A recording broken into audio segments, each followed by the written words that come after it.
Good afternoon, everyone. Welcome to Tilson Live. It is Tuesday. It is 2 o'clock. We are coming at you live as we do each and every single week, talking about all things building a home on your land.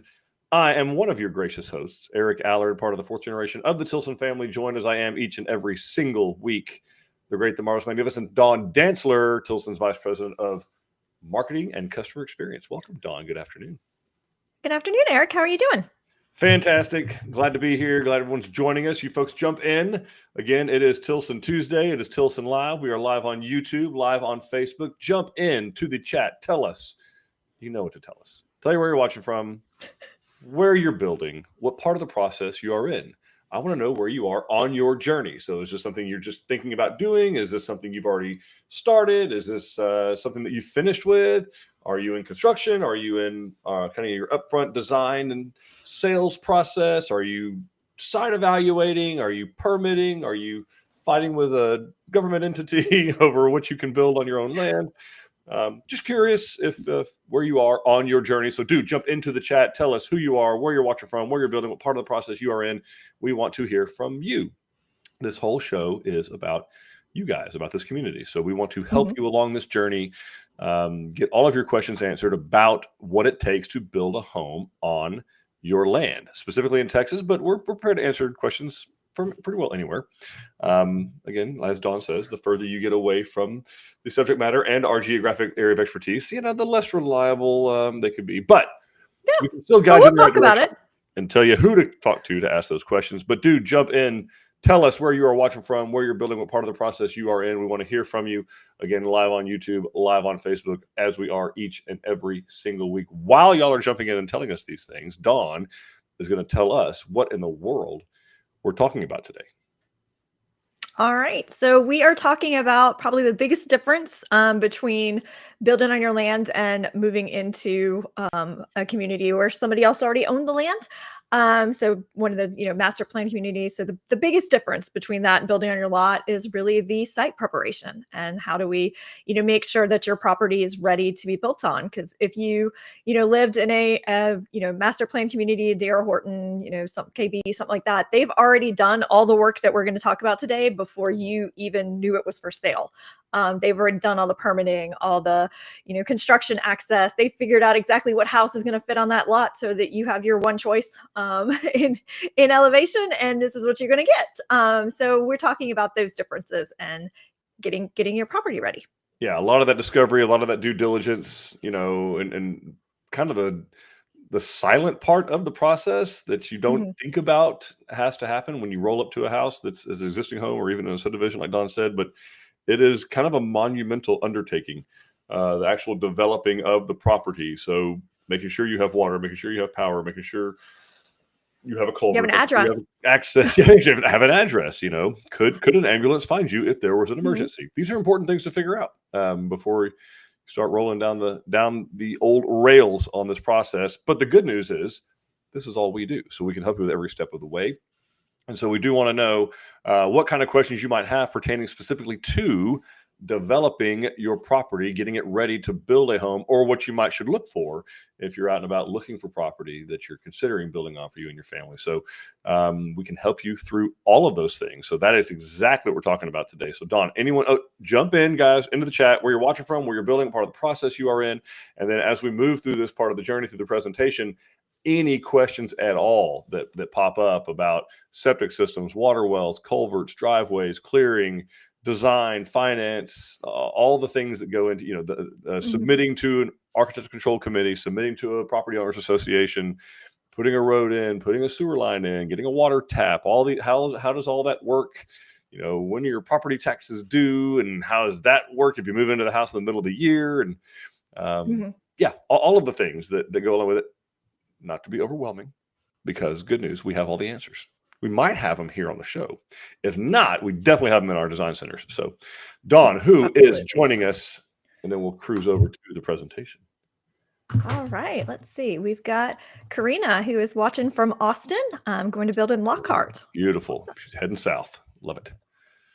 We've got Rio, howdy, watching from McKinney. Howdy. We got Denise. Hello from Pearland, building the Canyon D in Chapel Hill. Yep. Update on your foundation plans for your subdivision, Denise. We're curious. I'm curious. I can't speak for Dawn. I'm curious. All right. We got Tracy just saying hi from Cibolo as I'm working and we'll have to watch tonight. Building a very custom Canyon A at Richland Chambers Reservoir. Shout out to Eli. He's awesome. Oh, He great. is awesome. Yeah. All right. We got Donna over on YouTube. She says howdy. She is watching from Austin. Very nice. We've got Angela. Howdy from Kemah. Building in Blanco this summer. Thought we had a floor plan picked out, but might be due to budget. Happens. That's part of the journey, Angela. You're doing the right thing. Yes, absolutely. We got Scott saying ceiling and walls painted yesterday and cabinets installed today. Oh, that's very awesome. cool. Yeah, moving along. All taking shape. And then we've got Wendy, already built an RGR. Tilson did most of the site prep for us, thank goodness. My 2 cents, pay attention to how level the lot is and be prepared to spend a lot building the lot up. Mm-hmm. It's possible. It's possible. Isn't the English language fun?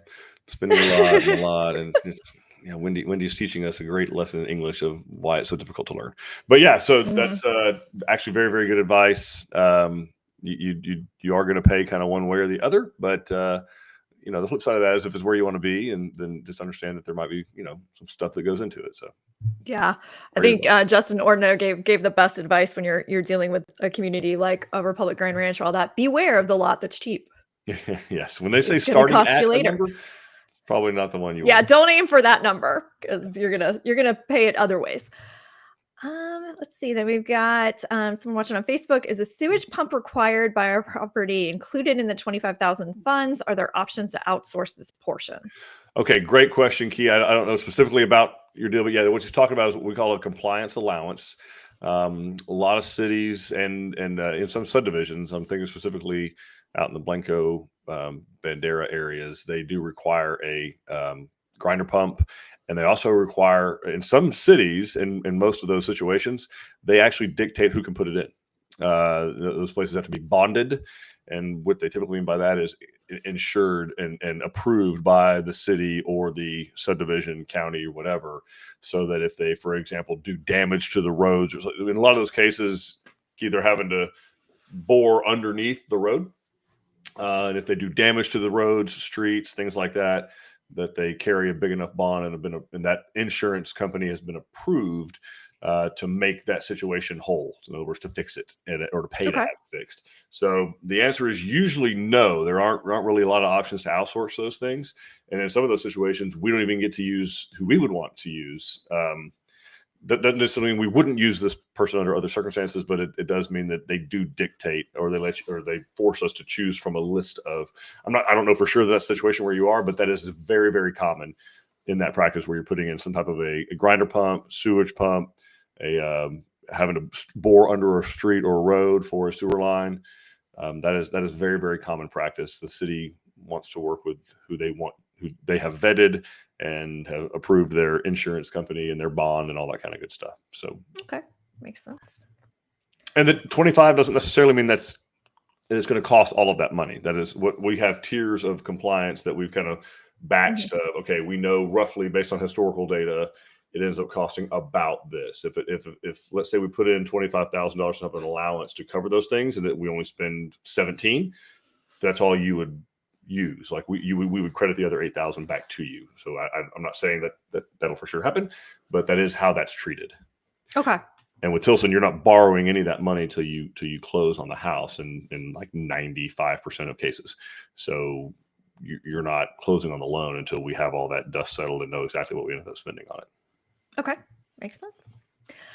We got Lena saying build it in San Patricio, just bought 0.5 acres. Oh, congratulations. That's awesome. Oh, just bought land. Actually, I don't know if that's 5 acres or 0.5 acres. Yeah, I'm going to say 5 Either acres. way, exciting. We've got Jennifer saying very early stages, planning to build on a family-owned property. Awesome. That's really cool. I like the legacy. Very cool. We've got LA Born coming from YouTube saying just dreaming right now in Charlotte, North Carolina. Very nice. Well, we hope you can head west soon. Yeah. We do. Okay, folks, keep dropping your questions, comments into the chat, where you're building, what part of the process you are in, and where you are watching from. That's always interesting to us. And so we're going to Mhm. jump into the presentation. If any point during this presentation you have questions, drop them into the chat. We are live on YouTube, live on Facebook. We will answer every one of them. Again, this is the big differentiator between, well, still Dawn's Thunder. We'll just get into it, Dawn, shall we? All right. So this is just the overview of what we're going to talk about today. So you know what to expect. So we're going to talk a little bit about Tilson's history and kind of define what we mean by built on your land. We're going to go through the pre-construction responsibilities, important documents that you need. And then Eric's going to go through utilities, how we make sure that we have access to the site, and site planning and preparation to get ready for the build. So for those of you who are new here, just a little bit about Tilson Homes. We have been in business for 90 plus years, and we are the most experienced rural home builder in Texas. So we were founded in 1932, and our Texas family owned and operated with fourth generation is now in charge. So they're here. Eric is one of them. We have built over 40,000 homes on our customers' own land throughout the state of Texas, and that is all we do. We build on our customers' land. We don't do anything else. So it is, like Eric was saying, if you're talking about our area of expertise, that is it. And on average, around 10 families per week are moving into their new Tilson home. That's exactly right. So a little bit about us. What we mean when we're talking about building on your lot, it means it's your property. So it could be your lot, could be land, could be a farm or ranch. Sometimes it's people's retirement or their second home. We do lakefront property, all of those things. It's basically just having the home of your choice built on the site that you already own, rather than one that we do. All right, so pre-construction responsibilities. We are here to help you with as much of this as we possibly can, but since you own the property, there are some things you need to do. I often say that your is the operative word and built on your land. You own the property, we don't, so there are just some things that we can't do. The first that we're going to need you to do is get with your county and get the 911 address. Like Eric was saying, if anything happened, would an ambulance, fire engine, those types of things be able to find us? So we'll guide you through the process of how to get with the county and request that address so people can find you. The utility setups, often, going ahead and authorizing for power or water or whatever's available in your area, they need to establish some easements on the property, and we can't grant those because it's not our property. So you're going to need to reach out to those utility companies, and we'll tell you all of that information, what we know about how best to deal with them and navigate that process. But you'll need to be establishing those accounts and granting any easements that they need to make sure that they're able to maintain those lines.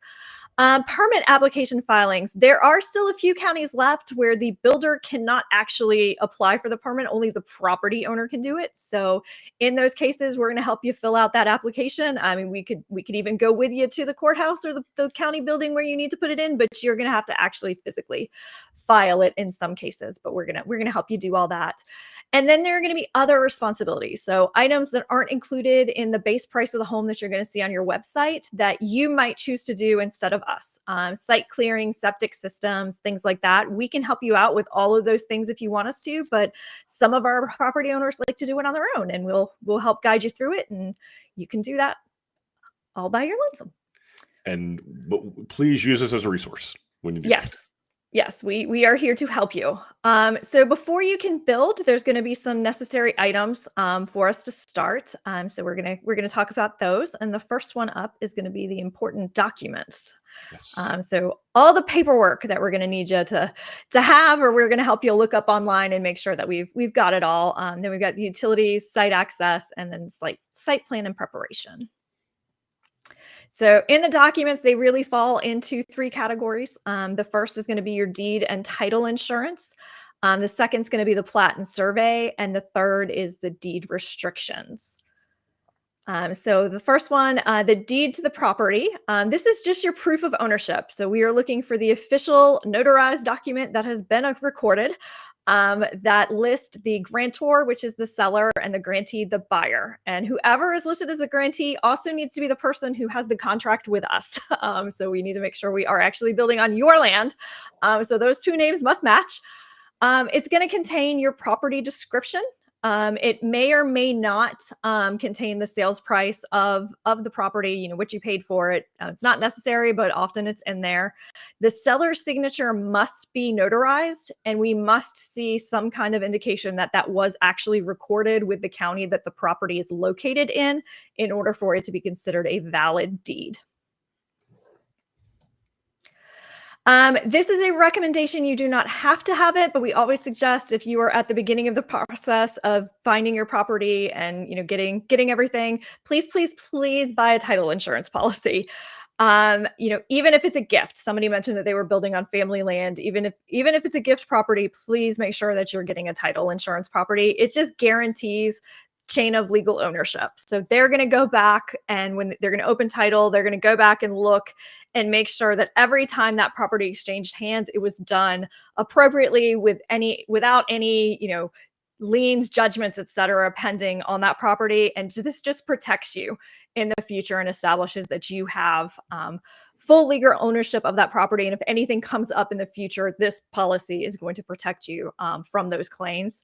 And this is something that you do want to go ahead and request from your title company as soon as you sign that contract for that property, and you're exchanging earnest money. You want to make sure that you get this title insurance in place. The next is going to be the boundary survey. A lot of these we can look up online nowadays, but if you have it, that's awesome. And this is just, kind of the drawn out map of your property, and it's going to have lots of imaginary lines on it. So the dark lines that you're seeing are the actual boundaries of the property. So that everything within those dark bold lines is what you own when you own that property. And then you're going to see a lot of dotted lines, and these are indicating, things like building lines. So a lot of communities dictate, how far back any permanent structure needs to be on the property. So you're going to see those indicated on your survey. It's going to have any types of easements that have been granted to utility companies or other people, allowing them to access your property, and also any, required setbacks and things like that. So this is establishing where you can build a permanent, structure. So driveways, all of that can still go within those easements and things like that. But your actual house, things like a pool, stuff that you can't get rid of real easily, need to be within those building lines. The survey is also going to show all the dimensions. It should have your flood information stamp on it, so that you know exactly what flood zone, where you're zoned according to that. And it must have that RPLS seal and signature so that we know that it was actually done by a registered surveyor, that it is a qualified individual who has done this. And then the last thing that you're going to want to check physically on your property is to make sure that you can locate all of those corners. The corner pins are located. You could find them easily and have those flagged for us. And that's just going to be important when we come out to actually stake out your home later. And then the last one is deed restrictions and covenants. So depending upon where you're building your property, there may be where your property is located and you're going to build your home. There may be some restrictions associated with that. So this is also very important during the process when you're figuring out where you want to buy land.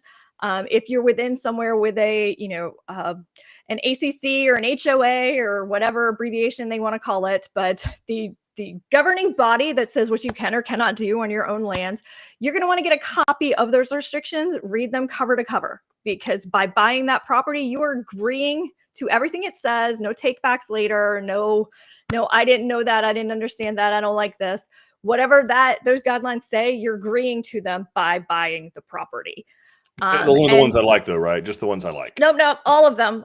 The one that says you can only have 3 cars in the driveway, that applies if it's in there. Yep. Because all of those are usually recorded with the county. So except for fireworks. Fireworks, okay? No. Nope. Not if they say they're not. So yeah, read them, and just depending upon where you're building, typically what we're looking for in them is what actually pertains to the home structure itself. So some things to look out for: minimum square footages. If you're in an area with a lake, sometimes we see maximum heights because they want to make sure everybody has a good view of the water. A lot of times they list out required materials. So what types of siding, are allowed, where they allowed to be sourced from. And, you'll see sometimes some restrictions about using recycled materials, that you can't use those. Masonry, and also what they define as masonry, is usually in there, and also like roofing materials. We'll frequently see garage requirements. Does it have to be attached? Is it allowed to be detached? Is there a maximum number of bays? Do the doors have to face a certain direction on the property? Things like that. And then also guidelines for, do you have to have your plans approved, and how do we do that? What committee? How do we submit to that committee? Is there a fee involved? What is that process? We're looking for that. And then we're also looking for, a lot of them contain some restrictions about construction.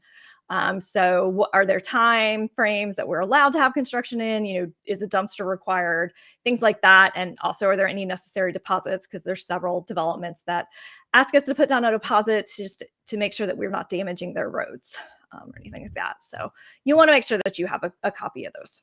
Yeah. And again, we can walk you through these. These are, like Don said, always recorded. So they're supposed to be recorded. They can't just be dreamed up and put in someone's folder somewhere. Like you have to declare them to the public. You do. Okay. So we can pause. I think we got a couple of questions. We do. Eric has joined us from Beaumont, our good friend. Yeah. Let's go ahead and obviously brilliant person, just by the name alone. Yeah, we got Eric saying hi from Beaumont. What's up, man? Welcome. We got Denise that says, Tilson has bid our lot clearing, leveling, and culverts. We will pay out of pocket for this. Will part or any of this amount be considered for our 10% equity? Yeah, Denise. I mean, if you're paying for it out of pocket, and that's absolutely equity. Like, there's no other way to slice. I mean, typically the equity calculation is done based on the appraised value. But in a circumstance like this, that we would absolutely count that as equity, as part of the equity requirement. In other words, we feel like that you are invested into the deal, and that's really what the 10% equity is about. Is the last thing that Tilson wants, and the lender for that matter, upon completion, is that house on your land. We don't want that. The lender doesn't want it. Regardless of what you may see or hear said about lenders, mortgage companies, they don't want your house. They do the last thing anyone wants to do is foreclose. So that to them and us, it's just a measure, a metric. It's a objective metric of how invested someone is. Nothing's guaranteed, but it's a pretty good indication that the customer, in addition to the yeah, exactly. So that's really what it's about. Great question, Denise. Let's see. We got Farron saying hello, Eric and Dawn. It's Farron and Adrian, Arlington C in Waller County. They set the forms last week and filled them with soil over the weekend. Of course, doing it right after the rain and then snow melt means the driveway is a bit of a mess right now.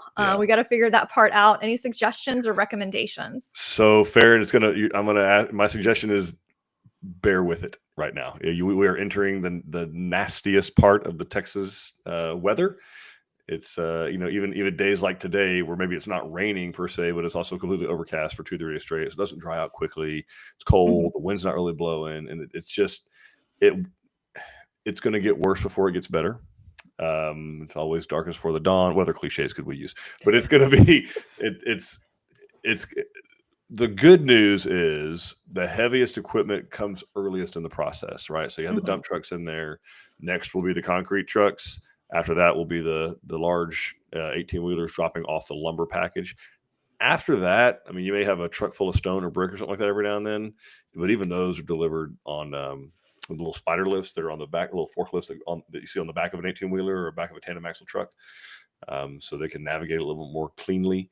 They don't weigh as much, but the dump trucks and concrete trucks and 18-wheelers they're just not kind to roads. So I wouldn't do anything just yet other than lean on the guidance of your building superintendent.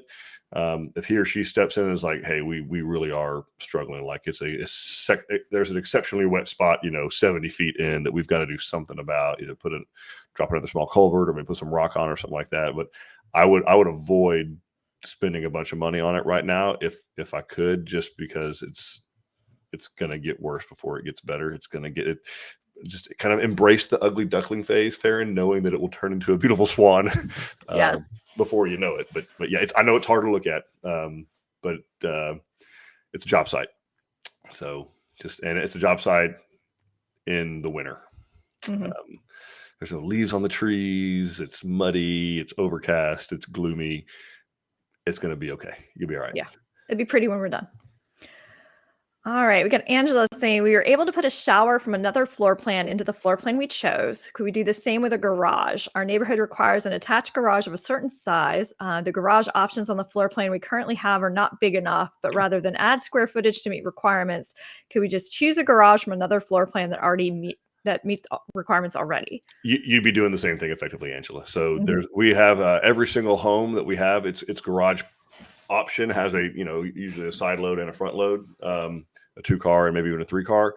And then the salesperson's equipped with a price per square foot that corresponds with that specific plan, because it's going to be priced based on like the roof pitch elevation. So it matches the house. It's going to be like, is it a gable? Is it a hip?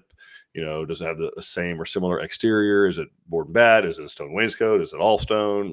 So there's a price for those packages, and then the salesperson can access a price per square foot for the garage specifically where you're building. So there's no reason to, you don't.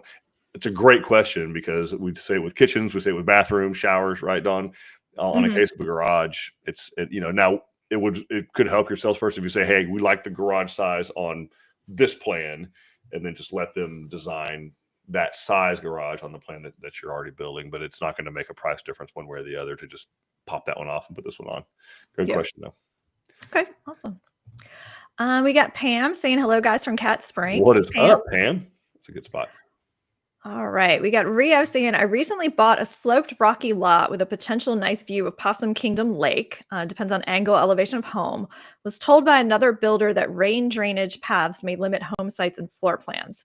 Given that, I'm unsure about paying a full Easy Buy deposit prior to knowing a general outline of what kind of home plan and backyard view could be possible with your type of foundation versus pier and beam, etc.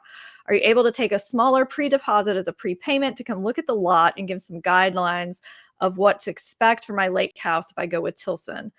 There are 100 plus neighboring lots in Clearwater Point purchased during the recent land sales, some of which will be building with Tilson. I can be flexible and piggyback off trips to the neighborhood. Yeah, so I mean, there's no way to obviously fully know for sure what the foundation end up costing until we get the engineering and the soil test, all that kind of good stuff. And I know you're not asking for that.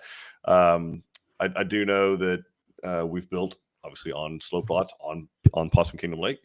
There's a lot of ways to tackle it, and it was going to be very site specific. We see a lot of cuts, a lot of retaining walls. Actually, I don't think we'd probably have a problem right now getting one of our site evaluators to come out there and take a look at it.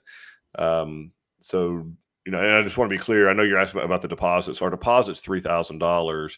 The Easy Buy is 10%. We would in no way expect you to pay 10% down for us to come out and do all that due diligence stuff. All of that, what I'm talking about, would be always covered in the $3,000. But I mean, we might be able to, just depending on bandwidth and availability.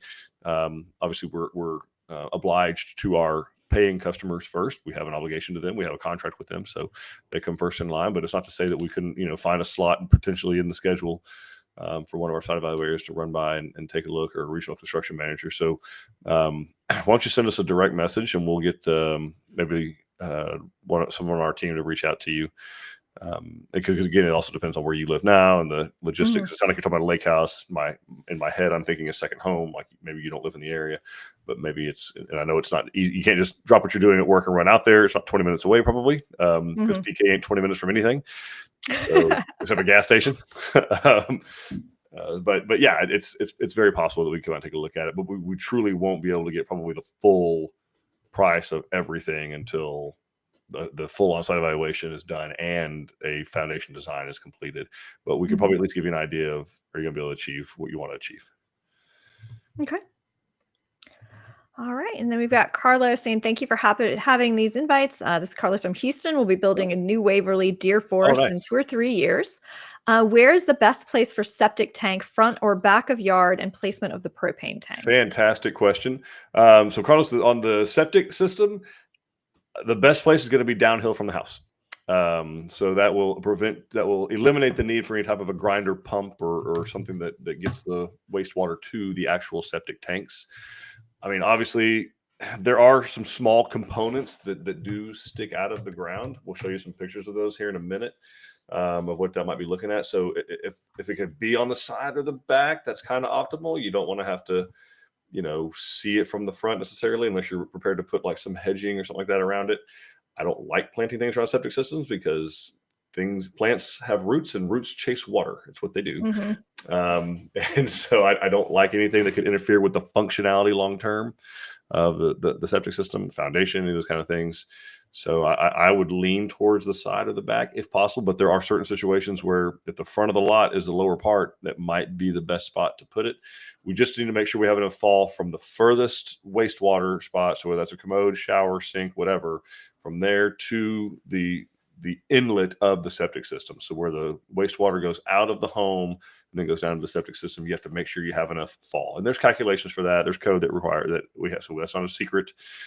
We can figure that out. We can calculate that. It's rise of a run. It's slope. It's what you all griped about in 10th grade geometry. It's a real thing. Gravity matters. You do use it in real life. It is absolutely used in real life every single day. So, but yeah, that's on. And then on propane, that's a fight between you and your significant other. I don't mind them. They don't bother me. Some people like them buried. They don't want to look at it. We're going to cover that here in just a second. My wife does not like ours or where it is, but she was gracious with me and did not decide to die on that hill. And in exchange, she got a whole house generator because I didn't have to pay to bury the propane tank. So there you go. Compromise. But they're not, a lot of people obviously, I would not want either of those things sitting right in front of my house if people are driving up. That's just kind of, they're purely aesthetic though. There's functionality. They will work anywhere you put them, but there are some optimal places. And there's some code requirements too of how close they can be to other things. So that drives that information as well. Like where water comes into the house, the septic system obviously can't be within so many feet of that. Where the propane tank is coming in, you can't have a window within so many feet of that, with electrical service. So, and we have all that information that we help you with when we're out of the site with you. Okay, awesome. Then we've got Roe for the doers from Eustis, Van Zandt County. Checking in. We moved in almost 2 weeks ago and are enjoying our Tampico D. Our building supervisor, Eli, is amazed. He still checks in with us, making sure is amazing. He still checks in with us, making sure everything is functioning as it should. And we just welcomed our baby girl last Saturday. And it feels nice to be back home. That is awesome. Congratulations. That's awesome. Baby pictures. Baby pictures. Yes. Baby pictures. And then we've got Angela saying, I know every lot is different, but overall, have you had to do engineered foundations in Blanco County? Okay, so no, it's different overall. Have you had? So we do engineered foundations for every single one of our homes. So that's just something we do to make sure your foundation is correct. So I'm not sure, Angela, what you're well, you probably want to know has there been gigantic compliance costs as a result of it? And the answer is not typically in Blanco County. We don't see a whole lot of that, but it depends on the out of level of the property and those kinds of things and what the general soil conditions are. But it's not a place that we see just massive foundation. The actual engineering being it, the only time we really see any kind of significant increase is if it's just wildly out of level. If it's 4, 5, 6 feet out of level over the footprint of the home, and then it'll just be what it'll be, right? I mean, it wouldn't matter who's building the home. There's going to be some type of a labor cost involved in bringing that up to level. That's just part of the hill country. That's why they call it. All right. And then Denise is asking, if you guys are doing our septic, at what point is it designed engineered? We have the recommendation from Juan. So it would be if we're doing it, we're going to do it shortly after you sign the plans and all that kind of good stuff. Basically, whenever same time we're ordering the engineer foundation design, we'd be ordering that septic as well. The septic design, they'll probably request a meeting with you at the site. They may not, but sometimes they do, because there's some forms that have to be filled out and signed, and sometimes they may have a question or two, based on what you want to see or trees or things like that. But if Juan's got them squared away, he's good. But yeah, either your sales consultant or Juan could give a better idea of when that would be kicked off. But usually right when we do the foundation design as well. Okay, awesome. All right, great questions. These are wonderful. Yeah. All right, so here we go, folks. The most important part of your house, making sure that lights come on when you flip a switch, making sure that water comes out when you open a faucet, making sure that the water you don't want in the house leaves at the appropriate place, and making sure that you can heat your home. Here we go. Power. This is a big differentiator between, again, a subdivision that's already there versus what we're doing on your land. In most cases, there's not already power to the site. There might be power on the property or going across the property or in front of or behind the property, but there's rarely going to be power all the way up to where your home is going to sit. That's okay.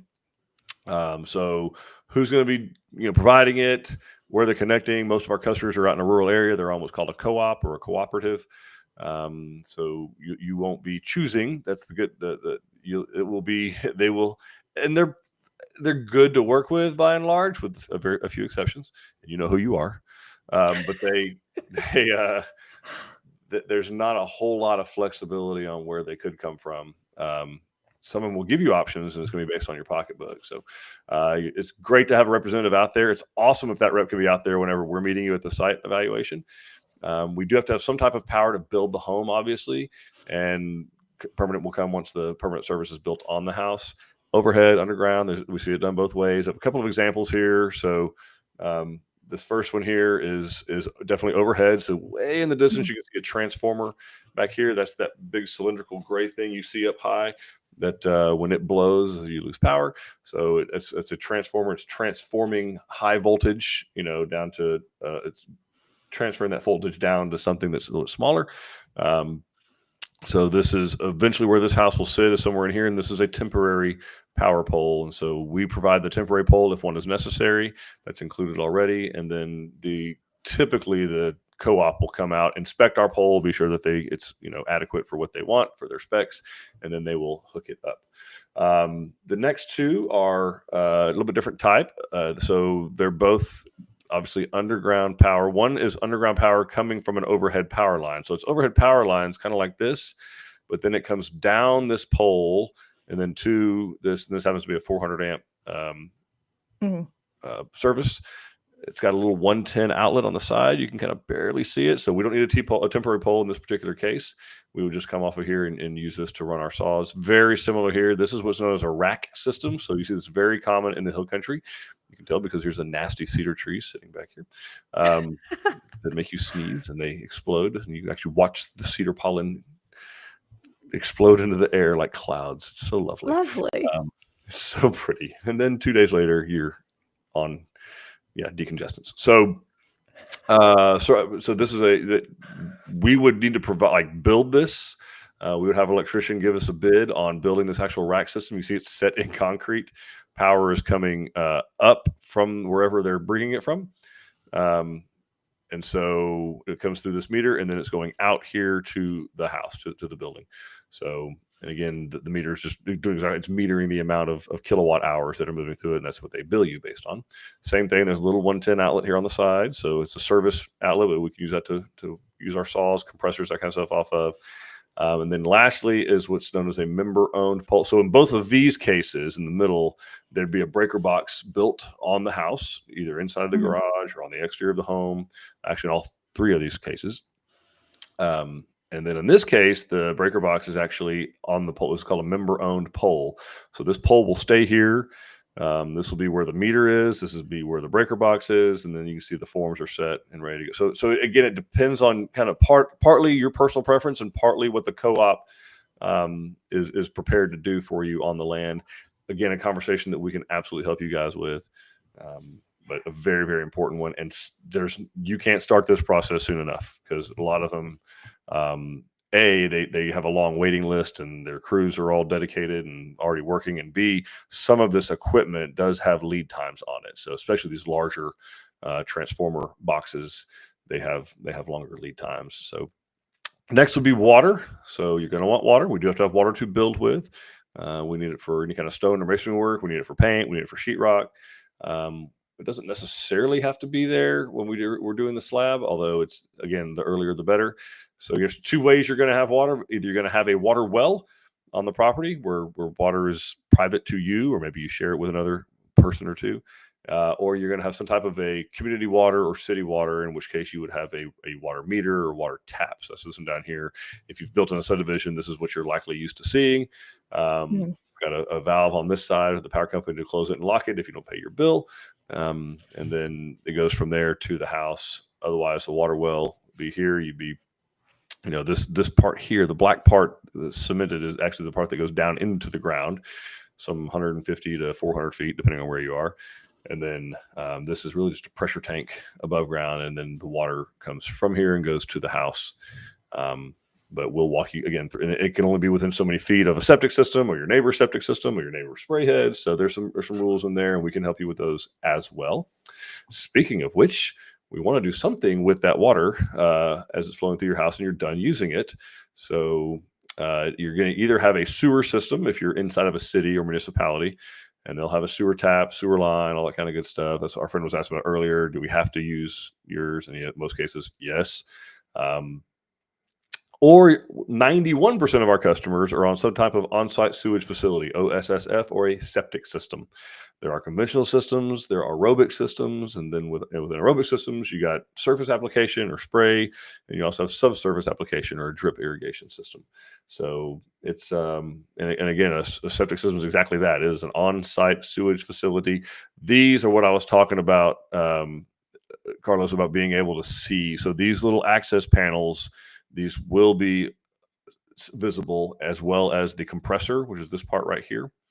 The purple pipe, the concrete itself, all that will be buried, but you can kind of see where the ground line is. So these things, and basically they look just like grass until they start fading, but they you almost can't tell the difference when going by. It actually is kind of comical they make them green, but they try, But at the end of the day, they are visible, and your wife will see them, whether you say, oh, maybe no, I can't see them at all. Like, they're going to see them. So, and those are, you do need those for access. Like, you have to put some type of a chlorine, whether it's tablets or liquid chlorine, that would go here. We barely see this little white PVC. They do have to have access to this because they have to come out and service it. And then they actually will measure, solids in the tank. They come out every 4 months to inspect it. So you have to have a 2-year maintenance agreement. That's law in the state of Texas. So a 2-year maintenance agreement where they come out every 4 months, so 3 times a year, and just kind of do an overall check of the system, make sure the septics are still, the sprinklers are still firing, and all that kind of good stuff's working. So yeah. Okay.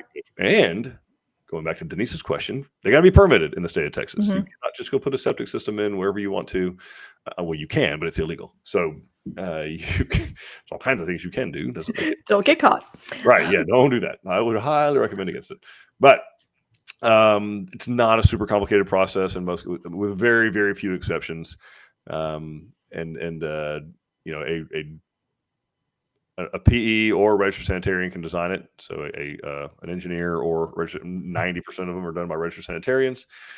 They do a design. They've got some calculations that Texas Commission on Environmental Quality have given them on, how many square feet they need based on the soil type to percolate, and which is big fancy language for, can you spray the water on there, and can the soil sustain it long enough where the sun can evaporate it? That's really all they're trying to do. And they come up with a infallible calculation, because they are the government after all. And cannot be wrong. It is based on some degree of physics, but you don't need to worry about it. We don't need to worry about it. The registered sanitarian's got it covered, and they can tell you what type of system will work, how many spray heads you need. Usually 2 or 3 is more than adequate on the houses that we build. It's not typically a long process unless you're in Travis County. And then we usually have that information back pretty quick. All right. They asked for this stuff, Don. They asked for this. Okay. So lastly, not every home has to have gas. Okay. So a lot of the homes we build are total electric. So you could be a 100% electric home. If you are going to have gas of some sort, let's say the subdivision where you're building actually has access to natural gas, which is kind of cool. So you have a gas meter in that case. And I just realized we don't have a picture of a gas meter. Because we so rarely see it. It is very rare. It is very, very rare. In fact, it's so rare we can't even show it to you. It's like a unicorn. But if that's the case, then it'll be a natural gas company. You have the meter at the usually at the front of the lot, and then some type of regulator on the side of the home. Most of our customers that do gas, they are going to have a propane tank of some sort. We're showing you one that's a finished above ground tank, and showing you one that is a buried tank. Doesn't make any difference to us. Which some subdivisions, like Don was saying on the restrictions earlier, they require that it be buried. They don't want to see them. And so in those cases, and in both cases, you can buy the tank, or the tank can be rented or leased. So that, and usually on that program, like, they're responsible for also filling it and all that kind of stuff. They have actually meters on them that tell the gas company when it drops below a certain percentage. Not all of them have that, but some do these days. So that's kind of cool. And they'll call you and say, hey, we see you're below 20%. You want to come out and fill your tank? You say, sure. So if you can, try to fill it up in the summertime. But if you can't, you can't. Let's see. All right. Should we pause before we go to site access? A couple comments we can. we can talk about. We've got Fernando saying he's going to build soon, maybe in the next 3 years. Oh, very cool. Awesome. Very cool. And then Farron, who's asking before about his drive. I was just now able to look at your response, and it's not that it's ugly. We're okay with the ugly part, but it's that we don't think the concrete trucks are going to be able to get to this site. We're going to talk to Greg. Looking forward to seeing you guys in Angleton, where this all started almost a year ago. And here we are. Dream House is coming to life. Awesome. Yeah, reach out to Greg for sure. I mean, he'd be the best guidance. And also, the concrete company is going to send a rep out, whether we ask them to or not. They typically will go out beforehand, because the last thing they want is a stuck concrete truck. So we don't want that. They don't want that. Yeah, they'll be able to get on the site. It's getting off that they're more worried about. Which we are adamant about, that they leave. Yes. So yeah, and Greg will be good guidance, and we don't, we do everything we can not to have to spend more of your money, and so, we maybe wait a little bit. The weather's looking not awesome this weekend or this coming week, so and again, it's just that time of year, Farron. So and in some cases, even if let's say that they say, okay, yeah, we need more rock on it, you might not be able to do that for another week or two, because again, you need to get a dump truck in there to drop rock off. And then you have to have a piece of equipment that can spread that rock. It's going to weigh minimum 17,000 pounds. So it just ends up being this kind of cycle. Sometimes the best thing is just leave it alone for a minute. Or maybe we can cut on one side and have, if there's standing water, that needs to be dealt with. We need to do a cut on one side or the other where the water will drain off. But as far as it just being soft, it might be that for a little bit. But Greg will not steer you wrong, and again, the concrete company they're gonna send somebody out to take a look at it too, in almost all cases. All right. Great question. All right, well, let's talk some more about driveways. Let's do this. So, speaking of Farron's question, almost a segue in. We like all weather access. Some of that has to do with how dry it is when you put the driveway in. But in any case, this is kind of what we're talking about when we say, obviously this has just been put in. Nobody, I think one pickup truck looks like it's driven on it. That's probably the dozer operator who put it in. So he's not even driving on it. But anyway, we got to have access to the job. So we got to get heavy equipment in and out, as Don said, in and out. Big deal. And it's going to get bumps and bruises and gnarly looking and nasty, and that's okay. We'll come back and grade it at the end. But it is required to get some type, and we can do this for you, by the way. And also, if you're crossing a ditch, so when you leave the road to access your property, if there's a ditch there, which is very common, so that's water runs alongside of the road, then you'll need to put in some type of a pipe, which is known as a culvert. So water can flow through here underneath your driveway, so you're not blocking water for your neighbors uphill from you. The county typically will dictate the size of that, either the county or the city. They're going to tell you what size diameter-wise. So if you need one 18-inch, one 24-inch, two 12-inch, two 18s, like that, they'll dictate all that, because they're responsible for flood control. And in many cases, it does have to be permitted. Again, we can go through the process and help you with that. It's not tough.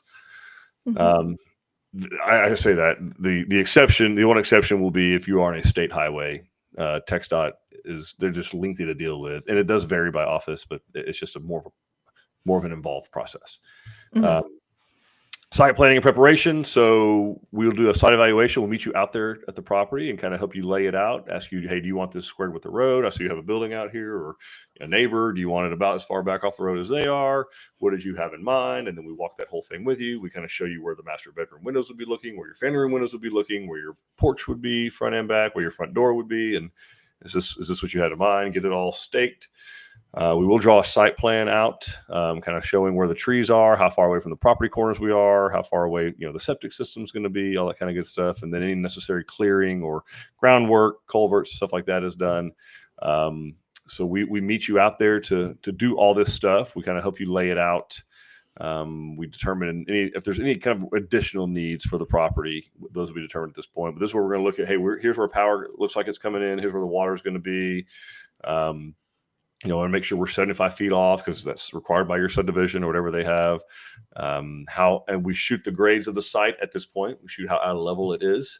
It does have to be cleared for us to do that, to get the actual out of level. Sometimes we can do it if it's just been underbrushed, but certainly if it's just thicket, we can't.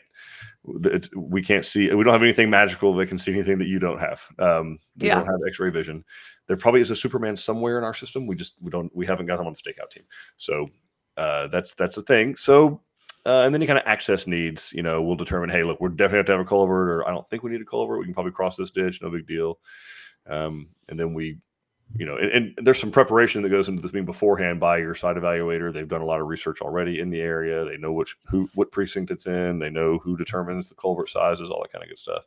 And then we both leave this meeting with kind of a list of to-dos that we go start working on. Again, like Don was saying, we need your help to do things because it's your land. So any type of easements that need to be done for power companies, or if you need to call a water company and get an account set up to get a water meter, we'll give you that kind of homework there. This is an example of a site plan. We don't draw these this elaborate on every single home because you don't need to. This one, the subdivision required this level of detail, so they wanted all kinds of stuff on here. But it does. We like it because it does show you a good visual of where the house is sitting. This is the garage. This is the proposed driveway. This is a proposed sidewalk. Here's the septic spray area. The septic tanks are going to be here. So in this case, this was a big adult. So the house was, it was high back here, low down towards the road. So here we do the septic system up here. There were a couple big trees here, so you couldn't see the septic anyway. No problem. Air conditioning units here. I mean, all the building lines Don was talking about earlier, setbacks, utility easements, that's all located here. Basically just proving to the subdivision or the architecture control committee that, hey, we're not encroaching on any of this stuff. We're plenty far away. So that's that. And then once this stuff is approved, in a lot of cases, you do have to have subdivision approval to start clearing trees. Not always, but in most cases. You have to, like, for sure in Republic Grand Ranch, Texas Grand Ranch, Vintage Oaks, this one was, you have to have approval before you can start. You can underbrush, typically, they don't have a problem with that, but you can't start clearing out big trees until you have approval. And all they want to make sure you have some kind of a plan. You're not just going in there willy-nilly taking out, 70-year-old pine and oak trees. Not that you do that, but stranger things have happened. So we get the trees and stumps out, or whoever's responsible for clearing gets those out. And then any type of site work or groundwork gets underway. So they're putting a base down here, just like a clay base, to be able to put rock on top of for your driveway. We get foundation preparation to get a level surface going, whether it's a cut or a pad or just building to that level, scrape the vegetation away, make sure that we have positive drainage all the way around the home. That's a big deal. We maintain, when we leave, we have established positive drainage on all four sides of the house to make sure water drains away from the house, a minimum of 10 feet. It is the owner's responsibility to maintain that. So that's something that we're going to go over with you during the walkthrough. In fact, you'll know it at site evaluation, then we'll do it again at homeowner orientation. And then now that all that is done, now we can actually build a house. Now the site is developed. So anyway, this part makes it fun. You just sit back and watch the house unfold. So yeah. Anyway, this is what we talked about. We won't bore you with that. You were here. So let's get to the. And if you weren't, just hit rewind. You can watch it. Yeah, hit rewind. Or like our friend, they're going to watch it tonight. So we did have a question or two, and I wanted to try and find. There's a new propane company that. All right. Yep. Denise is asking for recommendations on who to procure a propane tank from. She knows she can Google, but she trusts you more. I know. I appreciate that. I think it's. Not misguided. So I mean, Brenham LP has been there forever. They're not going to steer you wrong there. We have no affiliation with any of them. I would start there. Yeah, BrenhamLPGas.com, I think is their website. They've been around for a long time, and I don't think you're going to have any problems going with them. But do get bids. There's nothing wrong with comparing it. There's not going to be wild price fluctuation. I don't think there's a whole lot of margin in propane tanks. If there is, let me know. I'll get into the propane tank business. But as far as I know, it's not a big high margin business. Hey, according to Hank on King of the Hill, it was good business to be in. That's true. It's true. And propane accessories. Probably the propane accessories more so. Awesome. And then Courtney is asking, do y'all clear the property if there's shrubs that need to be cleaned up? Great question, Courtney. So it depends on where you are building, if that's included in the price or not. In all cases, we can do it. Yes. In the pricing that you're looking at on our website, it is just the county pricing. Most of those are assuming a cleared lot. or cleared site for us to build the home. But yes, we can absolutely get you a bid on any of that. But there are certain subdivisions where in cities where it's included in the price already. In a lot of cases, up to an acre of underbrushing, an acre of clearing, all that kind of flat work, driveway, all that kind of stuff's already included. So do check with your design center consultant. Okay. And then we've got Misty saying she's late and checking in, but hello from Hood County, enjoying our San Jacinto XL. Hey, Misty. Just in time. Yes. Thanks for joining us, too. So, yeah, in summary, there's a lot to do, but we're here every step of the way, and we've done it before. So, and you can do as much or as little of it as you want. Like we are capable of taking care of all of this for you. But some people just really like to do it themselves. So. Yeah, so we will do kind of a last call for questions. We got a few minutes left, but I know Dawn has some announcements. We got a lot of stuff going on in the next couple of weeks, so we want to get that information to the community. But do ask any questions if anything you want to ask us about site preparation or financing or customization or just the process in general. Any burning question that's keeping you from moving forward on the next step with us or anybody else, just ask and we'll help you out. All right. So we have a few seminars happening this weekend. So the first one, we're very excited about our spring behind the sheetrock event. So you can come and see the Brazoria and see what's going on in the walls, look at all the mechanicals and all of that. We are on a wait list for that event. It was extremely popular, but if you still want to sign up, we'll reach out to you if we have any cancellations. We can get you signed up for that. And also stay tuned. We'll be doing this same event up in our new model that's under construction in Weatherford. So that's going to be sometime around mid to late February.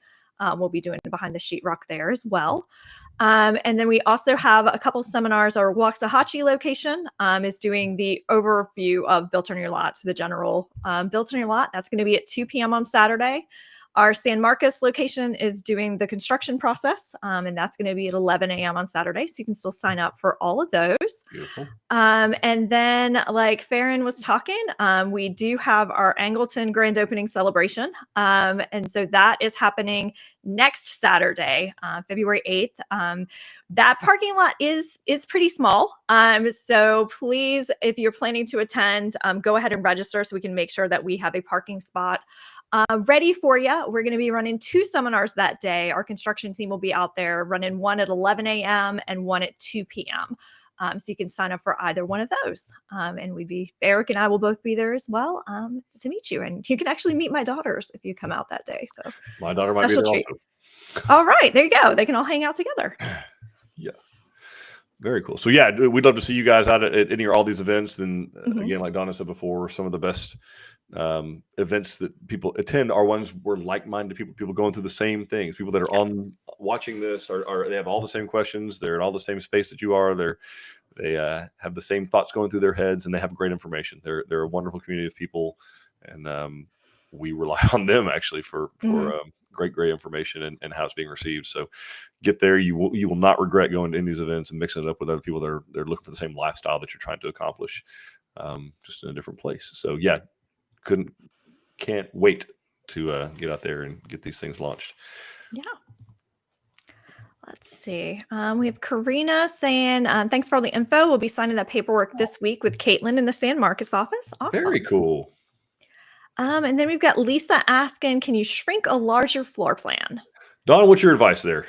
So Lisa, you could. It might not be the most cost-effective way to go. So we generally advise you to start with a smaller floor plan and then add the features that you like from the larger floor plan that you're trying to get into. Because unless it's one of our floor plans where we've pre-designed the custom option to take a bedroom off to make it a little bit smaller, it's generally not as efficient cost-wise for you to try to make a big house smaller. So I would start with a smaller one and try to go bigger. But yeah, our design consultants can help you out with that. They are definitely the pros on that. All right. Angela's saying, have you had any customers install mini splits instead of central air? Online research seems to say that mini splits are better in the long run, or not. I don't know. It's Google. Who knows? Yeah, exactly. So very smart and good to be skeptical of the internet, except for this show, of course. So, Yes, we have done it in home. It's typically done in situations where it's going to be very difficult to get ductwork over to a specific area of the house. We see it sometimes in bonus rooms.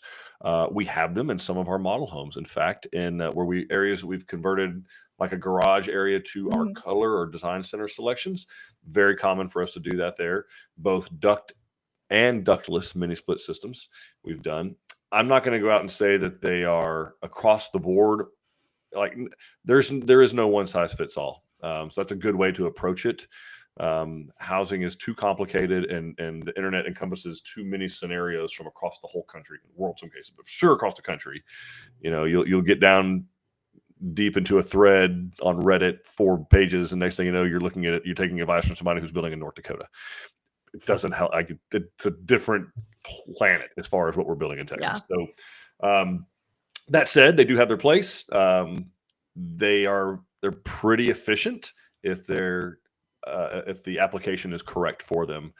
I will also say though, I just replaced the head unit on a rent house that it's been there like maybe 2.5 years, and the coil was leaking already. So I don't know. It's easy. I mean, it's not hard to do. I did have to hire HVAC. I didn't do anything. My wife did it. So if she's watching, shout out Rachel. Yes, I know you physically hung it up, took the other one off, hung this one on. But you still had to have a AC company come out, finish up the line set, solder it, and charge it up with refrigerant.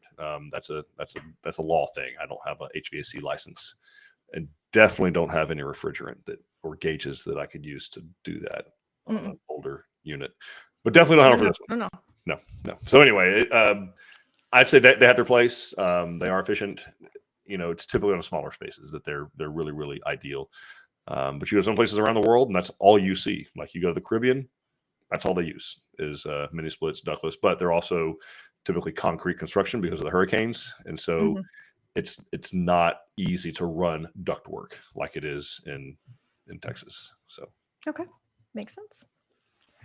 We got Adrian Sharon poured the foundation today. Tilson is awesome. Your team was great from day one, and they're in Georgetown. So cool. Oh, thank you, Adrian. Thanks, appreciate that. And then we've got Jamie asking, would a tankless water heater be more cost effective or more costly overall? All right, so they do cost more than a conventional water heater, no doubt about it. From the initial cost standpoint, I still maintain it is January 28, 2025. I would steer clear of the electric tankless. There are such a thing. They're just not there yet for the American demand of hot water. Like when people want hot water to wash, some people wash their hair, I hear it's a thing. And in doing so, they want enough hot water and enough pressure to rinse the shampoo and conditioner out of the hair. Is that a thing? Is that fair? Yeah. It takes a minute. It takes seconds. So anyway, all that to say that the electric tankless just aren't, and they use a tremendous amount of power. So I'd say, but gas tankless water heaters, I think they have their place. They do need to be cleaned. You should also be draining a conventional water heater every year. No one does it, but you should be.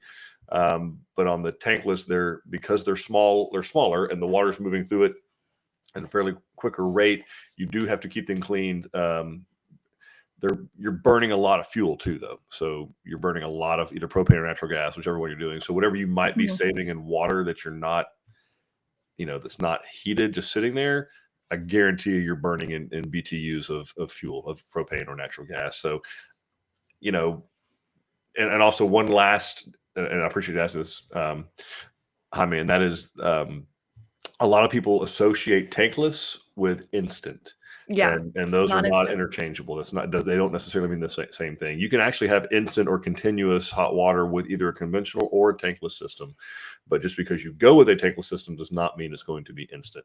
There is still a line of water that is cool between wherever that tankless water heater is and where you're asking for it to come out, whatever sink or shower or tub that you're asking. So in all that, in either case, conventional or tankless, you do have to, when you open that hot water valve, all of the cold water that's in the PEX between the water heater and where you're calling for it has to be pushed out. So that's a. Yes, I was one of those people who's very disappointed. my tankless water heater is as far as you could possibly get from my master bathroom shower. But so yeah, the only difference is that you shouldn't run out of hot water. Perfect. Yes, that's exactly once you get it there. but it's definitely not instant. Yep. Great Right, and point. we've Great got point. Okay. Jason saying, "Hey guys, waiting patiently for the next step." Us too, man. Hang in there with us. Yep, absolutely. All right, folks. Thank you all so much for joining us. This was awesome. Great questions. This one always produces good questions. Yeah. Mhm. Scan the QR code. Join us down in Angleton, Texas. We'll have the parking situation figured out. I'll close business 288 if we have to. I don't care. Whatever. We got one more. What we got? We got Rio saying has spent a bit more on an 80-gallon electric heat pump water heater to replace two 50-gallon electrics. Water heating bill went from $100 to $10 a month. Also cools the garage a bit like a weak AC. Okay. There you go.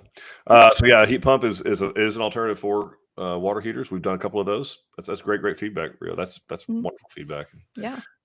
Also, the good news on how we all spray foam homes, there is a supply, an AC supply in our attics, so it stays. It's not going to be as cool as it is downstairs, but it ain't going to be far off. Maybe 8 to 10 degrees different at all times. So, Okay. that's a cool thing too. But yeah, it's a big water bill change.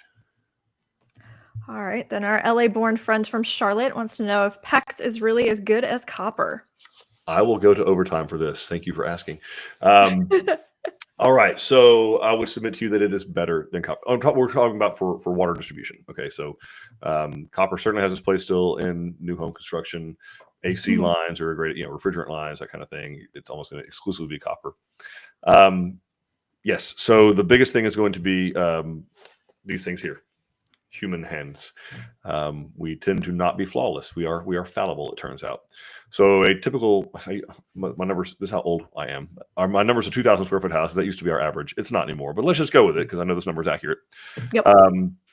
Your average 2,000 square foot house back in the day when we were using copper, and we used a lot of it, it had about 200 to 230 joints. Each of those joints has 2 sides, minimum. Some have 3, some are a T. So that's potentially 400 to 500 opportunities because each of those joints has to be sweated. So like basically welded. So you solder a soldering iron or some kind of a heat gun or propane torch, and you have to sweat that line where it's sealed perfect.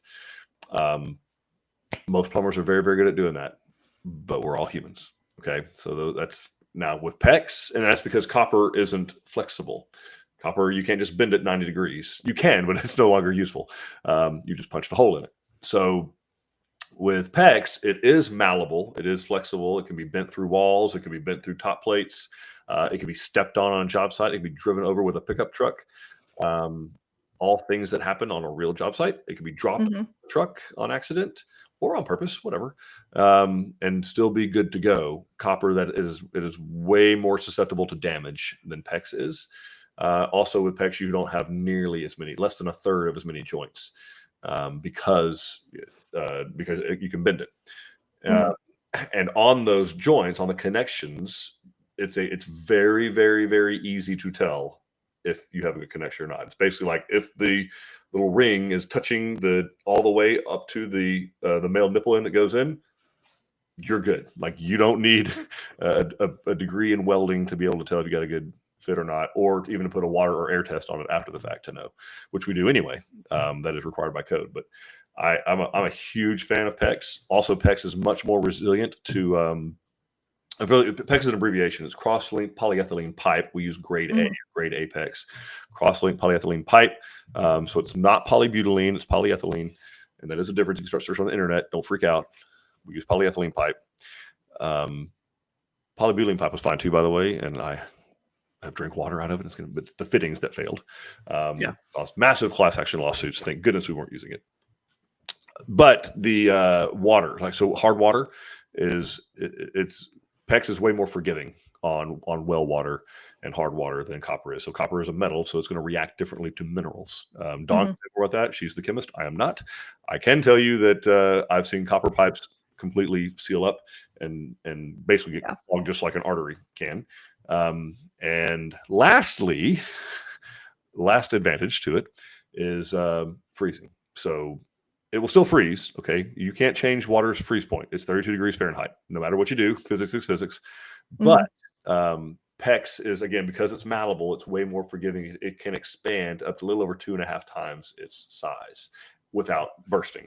Copper, PVC, CPVC will not do that. There is not a lot of room in those materials. So that water inside there freezes. When it freezes, it expands. That's when you have problems. So also last copper typically was run, when we did it, was run in the slab. If copper comes in contact with steel anywhere, so it was sleeved, it was supposed to be sleeved, but job sites, holes, things, boots, Stuff happens. Yeah. Have you ever seen a slab being poured? There's not a lot you can see. It's dark. You got big boots on. You're moving this massive thing from a boom that's pumping, literally tons of concrete through it. If copper comes in contact with steel, over time, this event called electrolysis takes place, because copper and steel aren't the same metal, and over time, you will actually wear a hole in the copper just by them touching. And yes, there's steel in concrete in different places. So we have found leaks under slabs where that has happened over a 2 or 3 or 4 year period. So anyway, all that to say, we love us some PEX. Yeah. Big fans. It definitely has the same useful life as copper. Probably longer, actually. Copper corrodes. Mm-hmm. They have to redo Lady Liberty all the time. She's built out of copper. She's a green problem. Yeah. She wasn't green. She did not come over here green from France. Yeah.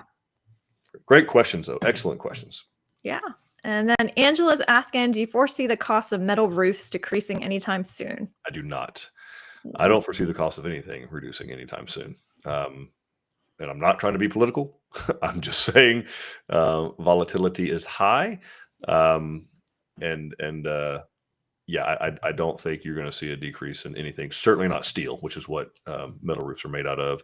There was a big disruption in just before Biden left office. A Japanese steel company was trying to acquire U.S. steel, so our biggest steel.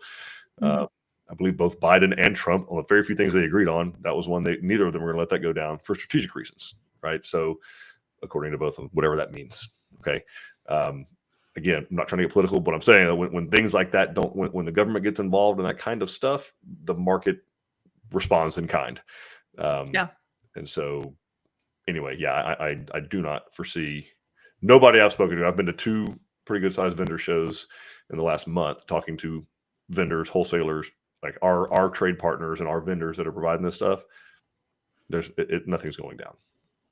Trust me, I ask. Awesome. Great question, though. Yep.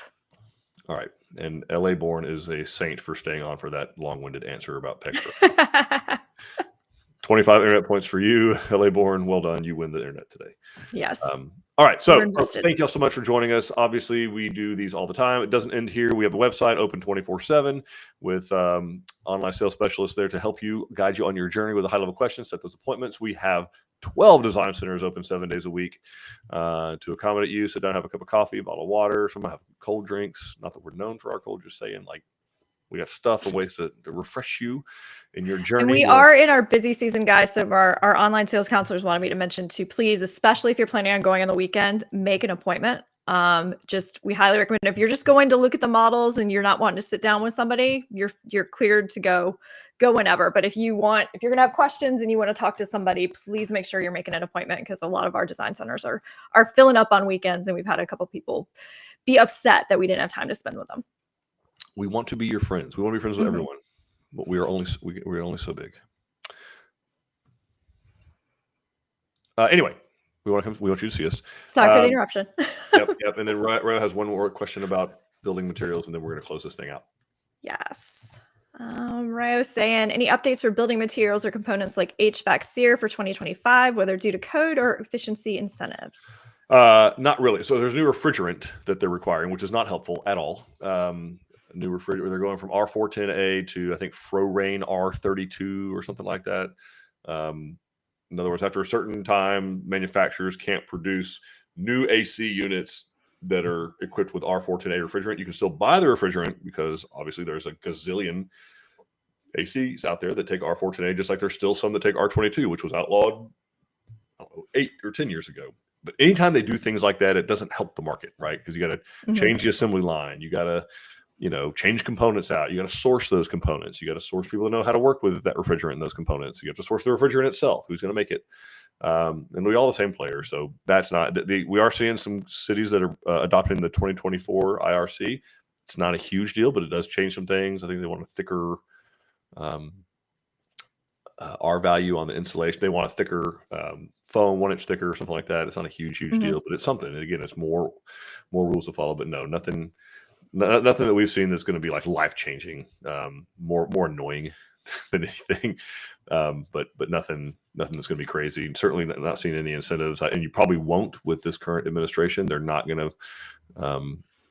I'm just going to say diplomatic way to say they're probably not going to embrace energy efficiency incentives like other administrations have in the past. So, and again, I'm trying to be apolitical, but those decisions drive the market.